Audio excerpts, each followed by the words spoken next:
11 de la mañana con 49 minutos. Gracias por acompañarnos en esta segunda emisión de Noticias Monumental y muchas gracias por confiar, por supuesto, en nuestras informaciones. Como le han contado los periodistas de Noticias Monumental esta mañana, realmente ha sido un espectáculo la Asamblea Legislativa durante las últimas horas. Yo sé que en las últimas legislaturas habíamos estado acostumbrados a asambleas que parecían en algunos casos un mercado. Hoy Fede me preguntó en la mañana si yo quería ver Cero en Conducta. Le dije que pues, estaba trabajando y no podía ver tele a esa hora. Y me dijo, no, nada más vea la transmisión de la asamblea y se acordará de Cero en Conducta, donde pasan cosas tan ridículas como que el presidente de la asamblea tenga que pedirle a un diputado qué se siente por las medidas que están ocurriendo por el COVID-19 y el diputado le responde que él no quiere sentarse. Bueno, realmente ha sido bochornoso en una asamblea legislativa que ciertamente durante sus 2 primeros años nos había sorprendido a muchos por su eficiencia y por su madurez política. Pero en las últimas horas han borrado con el codo todo lo que hicieron con la mano. Por eso es que le pedí a 2 analistas muy importantes en el país. Uno es Gustavo Araya, experto en comunicación política, y el otro es el exdiputado Alex Ibaja, que nos acompañaran esta mañana brevemente para analizar este espectáculo de lo que está pasando en la Asamblea Legislativa, pero más allá de esto, el mensaje que brinda los diputados en un momento tan complicado para la historia del país. Así es que le pido a los compañeros de Canal 2 nada más que me pongan en pantalla a ver si ya los 2 están con nosotros, y si no, empezar con alguno de los 2 mientras se conectan. Ahí están los 2, don Gustavo y don Alex. Gustavo, ¿qué tal? Muy buenos días, bienvenido a Noticia Monumental. Buenos días, Randall, un placer estar con usted, con toda su audiencia, un placer de verdad vernos y un honor estar a la par de don Alex también. Muchas gracias, Gustavo, y gracias, don Alex, por acompañarnos esta mañana también. Don Alex, ¿qué tal? Muy bien, gracias a Dios, muchísimas gracias, de verdad es un placer estar con don Gustavo y con usted, don Randall, y compartir con su audiencia. Permítanme preguntarles en el orden contrario a los que los presenté, porque realmente, aunque vamos a analizar esto, hay factores diferenciados en cada uno de los análisis de ustedes 2. Don Alex, ¿qué es lo que está pasando en la Asamblea Legislativa hoy que hemos notado, digamos, tal nivel, voy a usar un término muy popular, de bochinche en el plenario, don Alex? Esto obedece a una omisión con la que tiene el Parlamento costarricense, y es que el Parlamento no ha logrado tener un régimen disciplinario para sus miembros. En este caso, por ejemplo, estamos frente a asuntos de índole disciplinario porque se está, digamos, es entre la relación entre funcionarios y los señores diputados. Se mezcla esto. Al no existir un régimen disciplinario, que también esto es la omisión que ha señalado la Procuraduría de la Ética en los temas éticos también, entonces el Parlamento se desborda y no sabe cómo tratarlo.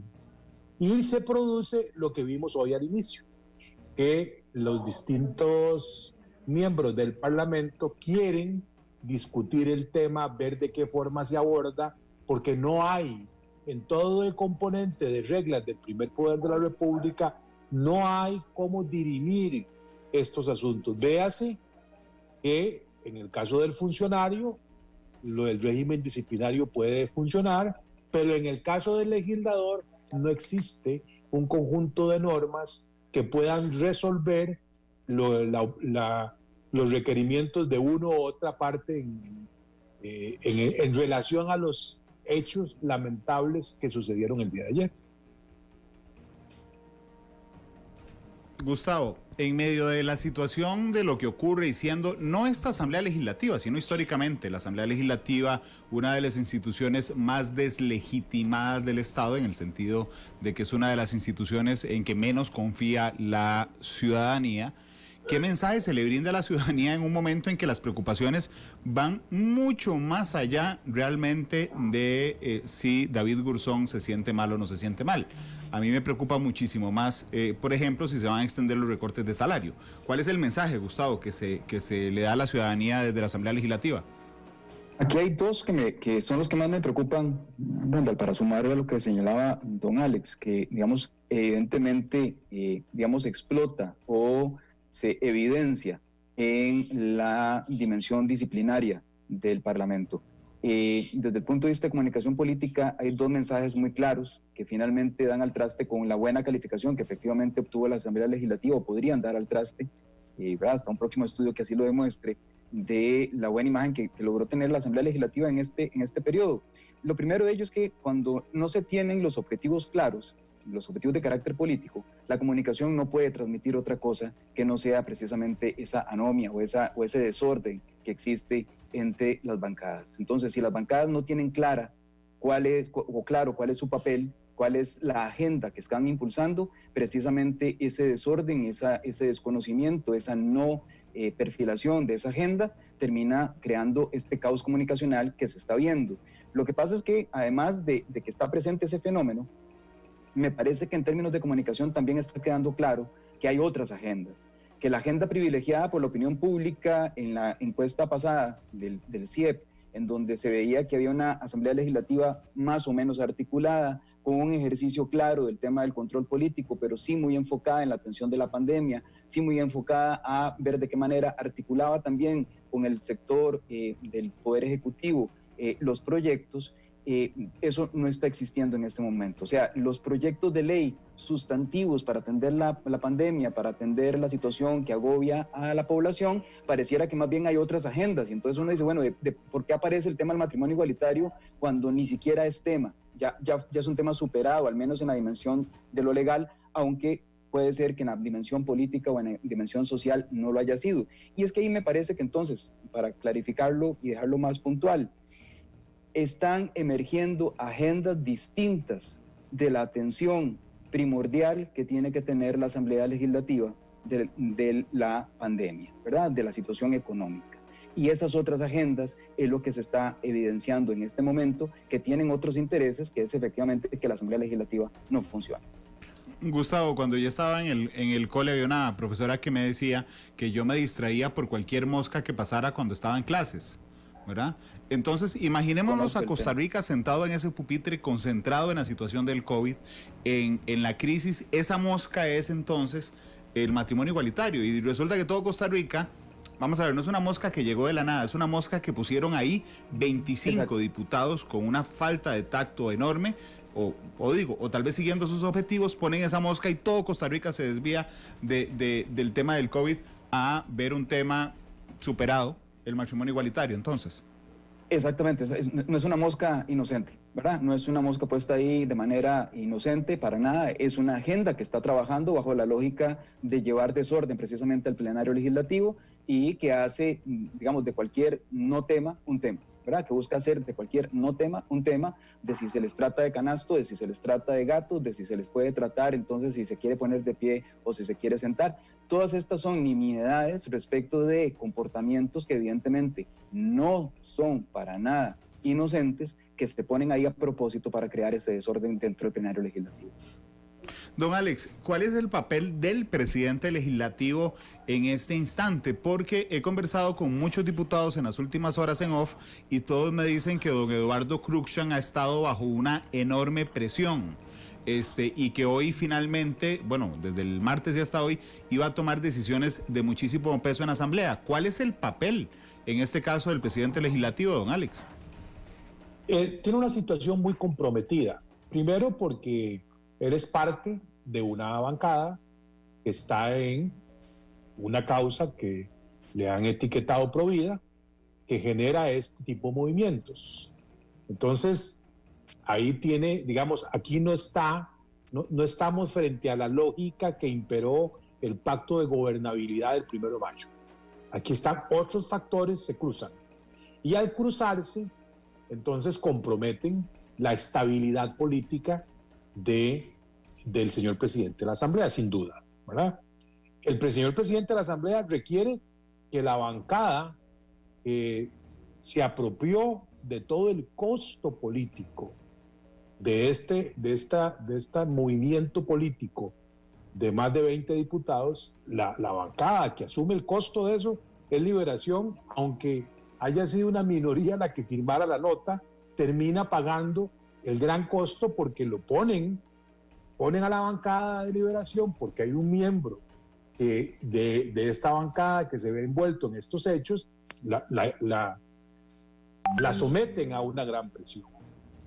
Entonces aquí ahora el señor presidente de la Asamblea tiene que volver a ver cómo retorna la normalidad en la dirección del debate, cosa que no está fácil, ¿verdad? No está fácil. Unos quieren defender al diputado que se ve imbuido en el tema, otros quieren que haya una sanción para con el diputado. Entonces él está en medio de una situación comprometida. ¿Por qué digo que es comprometida?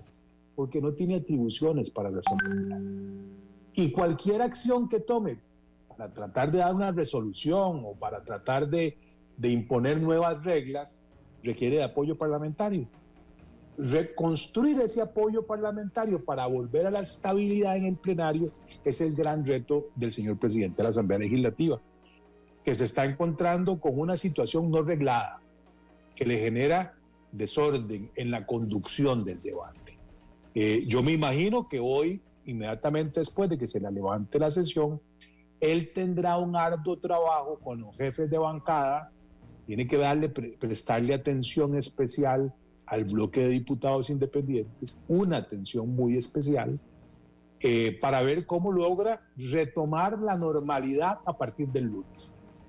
Es un gran reto, por supuesto que tiene que estar muy presionado, pero aquí no tiene ninguna salida que no sea un acuerdo político.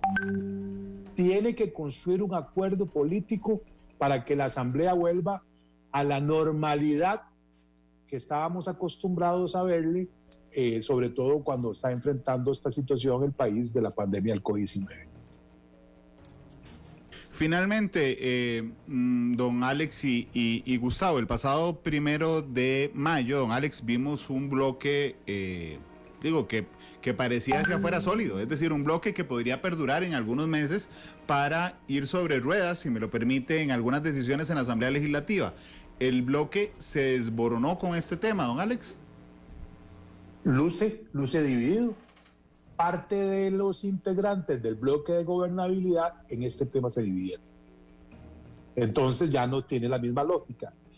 Ahora tienen que buscar un acuerdo político amplio porque de alguna medida aquí tiene que haber una gran negociación para la estabilidad política, ¿verdad? Si no, esto no va a ser como lo vimos el 1 de mayo. No es suficiente con que yo tenga alrededor de una posición 29, 30, 35. Se ocupa de un acuerdo mucho más amplio para que vuelva la estabilidad política. Porque si no, los eventos que vimos al inicio de la sesión de hoy van a ser recurrentes. Y ahí está más el área de mi estimado don Gustavo. Eso le genera un daño a la imagen del Poder Legislativo terrible. Gustavo. Precisamente, Adelante. tomo el pase que me hace don Alex, quien conoce perfectamente estas lides, y agrego precisamente el elemento que él deja ahí en ese punto de penal. Hay una intención clara de que ese bloque, de que ese acuerdo de gobernabilidad dado el 1 de mayo resulte en su operación fallido. Acordémonos de que hay de una fracción de 14 diputados iniciales de un partido que se mostró muy unido de principio en la Asamblea Legislativa confesional. Ahora hay 2 bloques y esos 2 bloques están también, como está fraccionado, evidentemente esos 2 bloques están enfrentados. Y uno de los bloques intentará todo lo posible para que ese acuerdo y esa parte de la fracción a la que antes pertenecía resulte fallida, para demostrar su punto de que efectivamente los temas de gobernabilidad, como dice don Alex, requieren de elementos de legitimidad y para generar gobernanza mucho más amplios que simplemente, digamos, lo acordado el 1 de mayo y más allá de 36 votos. Bien, muchas gracias, don Gustavo y don Alex. Gracias a ustedes. Con muchísimo gusto. Gracias a usted por el espacio y saludos a la audiencia.